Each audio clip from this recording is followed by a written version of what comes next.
Good morning, dear students. Today, I will be explaining to you about metallic bond. We know metals are highly useful in engineering projects because they possess very valuable properties. As materials, their unparalleled properties make them very good candidates. So, what are those engineering properties of metals? Malleability. They can be beaten into thin sheets. You know, um, gold can be easily made into sheets. And also ductility. So they can be drawn into wires. So again, gold is another is again a good example because jewelry is made by these processes by beating or drawing. We get the jewels made. And then strength, metals have very good strength. So tensile strength and shear strength. So it means that they can withstand force acting on it, and they possess hardness. So they resist penetration or abrasion. So diamond is the hardest material known. And then toughness. So toughness is a property by virtue of which metal withstands bending or torsion without fracture. And then resilience. So return to the original form or position.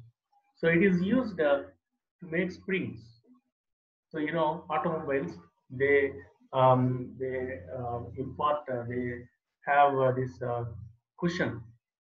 So without these springs, no, you will not be able to sit in an automobile while traveling. And the electrical and thermal conductivity. So silver is the highly conducting material. And after that, we have copper. So all these electrical and thermal conducting properties are possessed by um, metals. So they are not possessed by um, either ceramics or plastics. They are all insulators. And similarly, these metals they possess magnetic properties. Iron, cobalt, nickel, steel, all of them possess magnetic properties. Impact resistance, creep resistance, and also metals are lustrous and they make sound when you hit them. So any theory that is proposed should be able to explain.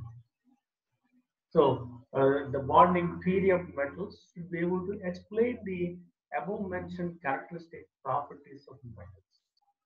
So, so that is this is the context within which I'll be giving this lecture.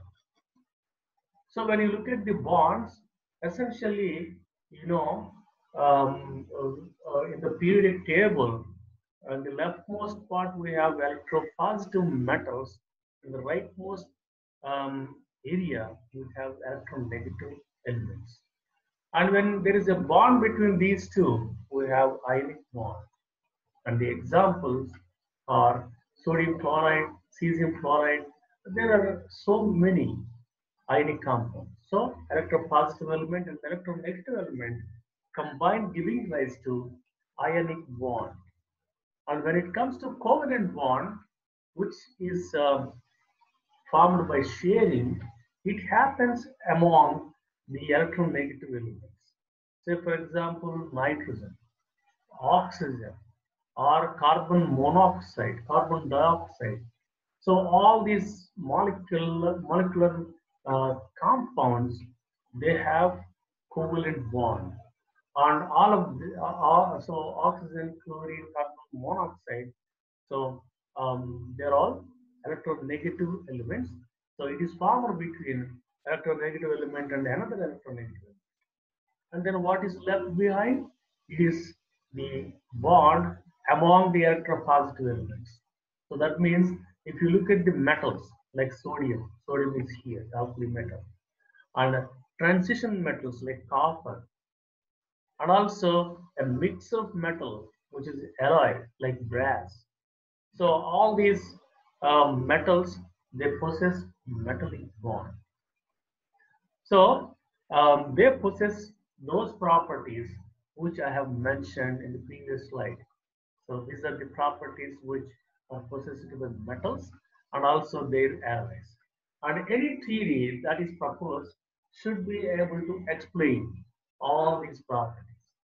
So now, so there are three important models that are there to explain these metallic properties. The first one is electron C model, and the second one is resonance model, and the third one is band model. So let me consider electron C model first.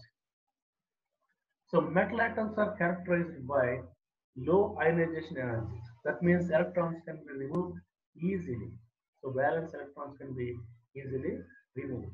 And also number of vacant orbitals in their outermost shell. For example, magnesium.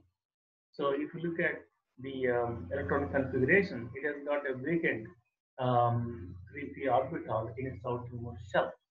So there is considerable overlapping of vacant orbitals on one atom with similar orbitals of adjacent atoms throughout metal crystal. So, so in electron C model, actually, so these are the valence electrons that are stripped from the atoms, and these are the nuclei, positive nuclei remaining without valence shell. So they maintain their regular periodicity.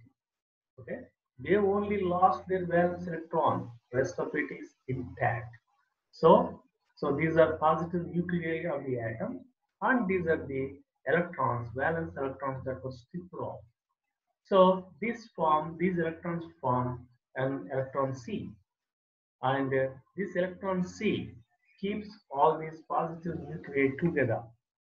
And this model can easily explain the um, electrical conductivity, because these free electrons, when you apply electric potential, they can travel easily. So from one electrode to the other electrode. And similarly, malleability and ductility can also be explained. So, however, there are other properties could not be explained by this model, and that's why this model could not be become popular. So, resonance model is another model where metallic bond is essentially covalent in origin, and metallic structure involves resonance of electron pair bonds between each atom and its neighbors. So more the number of resonance structures, more is the stability. So like that, you can see here, these lithiums can form a bond, these lithium can form a bond. This is a one resonance structure. And then here, these two lithiums form a bond, these two lithium form bond. Like that, different lithiums, they pair up, and you have different resonance structures, and more the number of structures, more is stability. So this model also explains the metal properties, but we have a third model, which is a band model. So this comes from molecular orbital theory. So this explains the metallic properties more successfully. So band theory, because of the energy levels in a metal, they crowd together into bands. This picture of metallic bond is called as band theory. So according to band theory, the electrons in a crystal become free to move when they are excited to unoccupied orbitals of a band. Okay, and then in a metal, this requires little energy, since the unoccupied orbitals lie just above the occupied orbitals of highest energy. So lithium, for example, if you take lithium atom, so this has got 2s electron here, Another lithium atom has got 2s electrons. And molecular orbitals, if you look at sigma 2s and sigma star 2s. So sigma 2s takes both the electrons and sigma star 2s is empty. And bonding in metals is actually formed by the molecule is formed like this. And so when you look at, when you take see, this is a situation when you have two atoms, but when you have three atoms, this is the situation. When you have four atoms, this would be the this is what is going to happen. Okay.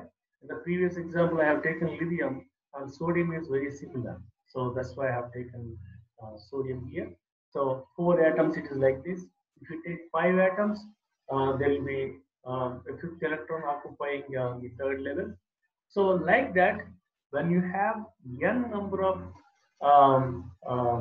bonds, so what happens is all of them put together, they will form a band.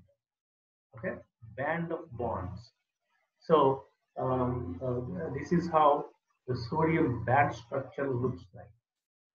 And similarly, magnesium. So magnesium band structure is a little bit different because it has got empty orbital in its outermost shell.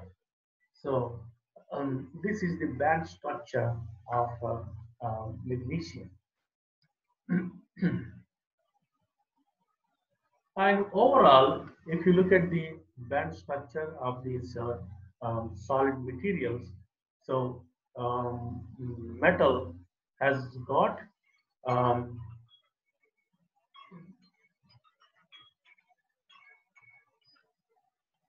metals have got overlapping bands or no band gap, and similarly insulators have wide band gap, and semiconductors have band gap of the order of say um, 1 electron volts or 2 electron volts.